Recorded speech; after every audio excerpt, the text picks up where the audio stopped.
Hi all, അസ്സലാമു അലൈക്കും. Welcome back to Silnas kitchen.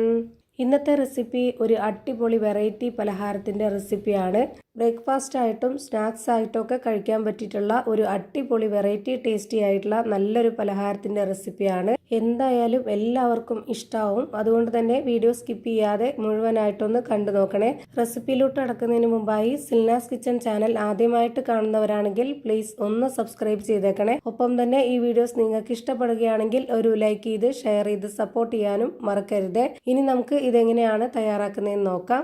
ഇതിനായി 2 മീഡിയം സൈസിലുള്ള പഴുത്ത തക്കാളി എടുത്തിട്ടുണ്ട്. ഇതൊന്ന് കട്ട് ചെയ്തെടുക്കാം.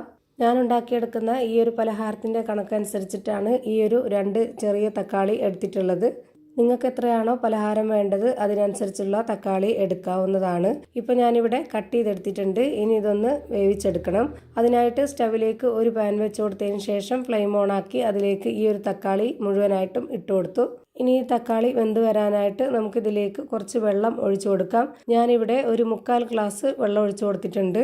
ഇനി ഇതിൻ്റെ ഫ്ലെയിം കൂട്ടി വെച്ചതിന് ശേഷം ഇത് നന്നായിട്ടൊന്ന് വേവിച്ചെടുക്കണം. ഇത് നന്നായിട്ട് ഇളക്കി കൊടുക്കുകയാണെന്നുണ്ടെങ്കിൽ നമുക്ക് ഇതിൻ്റെ തൊലി വേറെ ആയിട്ട് കിട്ടും. അപ്പോൾ അതെടുത്ത് മാറ്റാവുന്നതാണ്. അത് ഇതിലേക്ക് ആവശ്യമില്ല. ഒരുപാട് തക്കാളിയൊക്കെ ഉണ്ടെന്നുണ്ടെങ്കിൽ കുക്കറിലിട്ട് വേവിച്ചെടുക്കുന്നതായിരിക്കും നല്ലത്. അപ്പോൾ നമുക്ക് മുഴുവനെ തന്നെ അതിൻ്റെ തൊലി എടുത്ത് മാറ്റാവുന്നതാണ്. ഞാനിവിടെ 2 ചെറിയ തക്കാളി ആയതുകൊണ്ടാണ് ഇങ്ങനെ ചെയ്യുന്നത്. ഇപ്പോൾ ഇതാ കണ്ടില്ലേ, നന്നായിട്ട് തക്കാളി വെന്ത് വന്നപ്പോൾ തൊലി വേറെ ആയിട്ട് കിട്ടിയിട്ടുണ്ട്. ഇതെല്ലാം ഞാനെടുത്ത് മാറ്റുവാണ്. ഇനി നമുക്ക് ഈ ഒരു തക്കാളി സ്പാച്ച് വെച്ച് തന്നെ നന്നായിട്ടൊന്ന് ഉടച്ചെടുക്കാം. ഇത്രയും മതി. ഇനി നമുക്കിതിൻ്റെ ഫ്ലെയിം ഓഫ് ചെയ്ത് കൊടുക്കാം. എന്നിട്ട് ചൂടാറിയതിന് ശേഷം ഒരു മിക്സിയുടെ ചെറിയ ജാറിലേക്ക് ഇത് മുഴുവനായിട്ടും ഇട്ട് കൊടുക്കാം. ഇനി ഇതൊന്ന് അരച്ചെടുക്കാനായിട്ട് ഇതിലേക്ക് ഒരു 1/4 ഗ്ലാസ് വെള്ളവും കൂടെ ഒഴിച്ചു കൊടുക്കുന്നുണ്ട്. എന്നിട്ട് ഇത് നല്ലപോലെ അരച്ചെടുത്തതിന് ശേഷം ഒരു പാത്രത്തിലേക്ക് ഒഴിച്ചു കൊടുക്കാവുന്നതാണ്. ഇപ്പോൾ ഞാനിതാ ഇതുപോലെ ഒരു പാത്രത്തിലേക്ക് മുഴുവനായിട്ടും ഒഴിച്ചു കൊടുത്തിട്ടുണ്ട്. ഇനി ഇതിലേക്ക് വേണ്ടത് ഗോതമ്പ് പൊടിയാണ്. ഞാനിവിടെ 250 ml കപ്പിൻ്റെ അളവിൽ 1 കപ്പ് നിറയെ എടുത്തിട്ടുണ്ട്. അത് മുഴുവനായിട്ടും ഇതിലേക്ക് ഇട്ട് കൊടുത്തതിന് ശേഷം ഇതിലേക്ക് ആവശ്യത്തിനുള്ള ഉപ്പും കൂടെ ഇട്ട് കൊടുത്തിട്ട് ഇത് നന്നായിട്ടൊന്ന് കുഴച്ചെടുക്കാം. ഇതിലേക്ക് ഇനി വേറെ പ്രത്യേകിച്ച് വെള്ളത്തിൻ്റെ ആവശ്യമൊന്നുമില്ല. നല്ല പോലെ ചപ്പാത്തിക്കൊക്കെ കുഴച്ചിട്ടെടുക്കുന്ന പോലെ കുഴച്ചിട്ടെടുക്കാവുന്നതാണ്. ഈ ഒരു പാത്രത്തിൽ തന്നെ വെച്ചിരുന്ന് കുഴച്ചിട്ടെടുക്കണമെന്നില്ല. ഓരോരുത്തരുടെ സൗകര്യത്തിനനുസരിച്ച് ഇഷ്ടമുള്ള രീതിയിൽ കുഴച്ചെടുക്കാവുന്നതാണ്. ഞാനിപ്പോൾ ഇതുപോലെ കുഴച്ച് മാറ്റി വെച്ചിട്ടുണ്ട്. ഇനി അടുത്തതായിട്ട് ഒരു പാത്രത്തിലേക്ക് 3 കോഴിമുട്ട പൊട്ടിച്ചിട്ട് കൊടുക്കാം. പിന്നെ അതിലേക്ക് ആവശ്യത്തിനുള്ള ഉപ്പും ഒരു നുള്ളു കുരുമുളക് പൊടിയും കൂടെ ഇട്ട് കൊടുത്തതിന് ശേഷം ഒരു വിസ്ക് വെച്ചിട്ട് ഇതുപോലെ നന്നായിട്ട് അടിച്ചെടുക്കാം. ഇനി ഇതിലേക്ക് വേണ്ടത് മല്ലിയിലയാണ്. മല്ലിയില ഒരു പിടി ചെറുതായിട്ട് കട്ട് ചെയ്തതിന് ശേഷം ഇതിലേക്ക് ഇട്ട് കൊടുക്കുന്നുണ്ട്. അത് ഓരോരുത്തർക്കും ഇഷ്ടമുണ്ടെങ്കിൽ ചേർത്ത് കൊടുത്താൽ മതി. ഇഷ്ടമില്ലാത്തവർക്ക് സ്കിപ്പ് ചെയ്യാവുന്നതാണ്. ഇതുകൂടെ ചേർത്ത് നല്ലപോലെ ഇളക്കി യോജിപ്പിച്ചൊന്ന് മാറ്റി വെച്ചേക്കാം. ഇനി നമ്മൾ നേരത്തെ കുഴച്ച് വെച്ചിരുന്ന ആ ഒരു മാവിനെ കൗണ്ടർ ടോപ്പിലേക്ക് വെച്ച് കൊടുത്തിട്ട് 4 ആക്കിയിട്ട് അത് ബോൾസ് ആക്കി എടുക്കുന്നുണ്ട്. ഇഷ്ടമുള്ള വലിപ്പത്തിൽ റെഡിയാക്കി എടുക്കാവുന്നതാണ്. ഞാനിപ്പോൾ ഇവിടെ 4 ആക്കിയിട്ടാണ് എടുത്തിട്ടുള്ളത്. അതാണ് ഈ ഒരു മാവിൻ്റെ കറക്റ്റ്. ഇനി ഈ ഒരു കൗണ്ടർ ടോപ്പിലേക്ക് കുറച്ച് പൊടിയിട്ട് കൊടുത്തതിന് ശേഷം അതിൽ നിന്ന് ഒരു ബോൾസ് വെച്ച് കൊടുത്തിട്ട് ഇതുപോലെ നന്നായിട്ടൊന്ന് പരത്തിയെടുക്കാം. ഇതിന് പ്രത്യേകിച്ച് ആകൃതിയോ ഷേപ്പോ ഒന്നും തന്നെ ഇല്ലാത്തതുകൊണ്ട് കുഴപ്പമൊന്നുമില്ല. ഈ ഒരു രീതിയിൽ ഞാൻ പരത്തിയെടുത്തിട്ടുണ്ട്. എന്നിട്ട് ഇതിൻ്റെ ഈ ഒരു 2 സൈഡും ഇതുപോലെ ഒന്ന് കട്ട് ചെയ്ത് കൊടുക്കുന്നുണ്ട്. ഇതിൻ്റെ നടുഭാഗം ഞാൻ കട്ട് ചെയ്തെടുത്തിട്ടില്ല. ഇനി ഇതിലേക്ക് കുറച്ച് എണ്ണ ഇതുപോലെ ഒഴിച്ചു കൊടുക്കാം. എന്നിട്ട് അതിന് മുകളിലേക്ക് കുറച്ച് ഗോതമ്പ് പൊടി കൂടെ ഇട്ട് കൊടുത്തതിന് ശേഷം ഇതുപോലെ ഒന്ന് മടക്കിയെടുക്കുന്നുണ്ട്. ഇത് നമുക്ക് ലെയറായിട്ട് കിട്ടാൻ വേണ്ടിയിട്ടാണ് ഇങ്ങനെ ചെയ്യുന്നത്. ഇതുപോലെ ഇതിൻ്റെ 2 സൈഡും മടക്കി കൊടുത്തതിന് ശേഷം അതിന് മുകളിലേക്കായിട്ട് കൂടി കുറച്ച് എണ്ണ ഒഴിച്ചു കൊടുത്തിട്ട് കുറച്ച് പൊടിയും കൂടെ ഇട്ട് കൊടുക്കാം. അങ്ങനെ ആകുമ്പോൾ ഇത് പരസ്പരം ഒട്ടിപ്പിടിക്കാതെ നല്ല ലെയറായിട്ട് കിട്ടും. ഇനി ഇതൊന്നുകൂടി മടക്കി കൊടുത്തതിന് ശേഷം അതിന് മുകളിലേക്ക് കൂടി കുറച്ച് എണ്ണ ഒഴിച്ചു കൊടുത്തതിന് ശേഷം കുറച്ച് പൊടിയും ഇട്ട് കൊടുത്തിട്ടുണ്ട്. എന്നിട്ട് ലാസ്റ്റായിട്ട് ഇതുപോലെ ഒന്ന് മടക്കി കൊടുത്തിട്ടുണ്ട്. ഇത്രയേ ഉള്ളൂ. ഭയങ്കര സിമ്പിളാണ് ഇത് തയ്യാറാക്കി എടുക്കാൻ. കഴിക്കാനും നല്ല ടേസ്റ്റാണ്.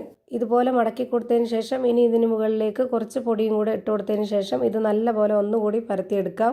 ഞാനിതുപോലെ പറയുമ്പോഴാണ് ഒരുപാട് ടൈമായിട്ട് തോന്നുന്നത്. ഇത് ചെയ്യുമ്പോൾ നമുക്ക് ഭയങ്കര സിമ്പിളാണ്. പെട്ടെന്ന് ചെയ്തെടുക്കാവുന്നതേ ഉള്ളൂ.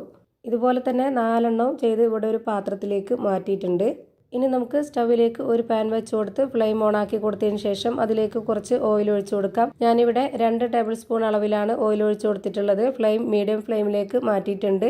ഇനി നമ്മൾ പരത്തിയെടുത്ത മാവിൽ നിന്ന് ഒരെണ്ണം ഇതിലേക്ക് ഇട്ട് കൊടുത്തിട്ട് അതിന് മുകളിലേക്കായിട്ട് കുറച്ച് ഓയിലും കൂടെ ഒഴിച്ചു കൊടുക്കാം.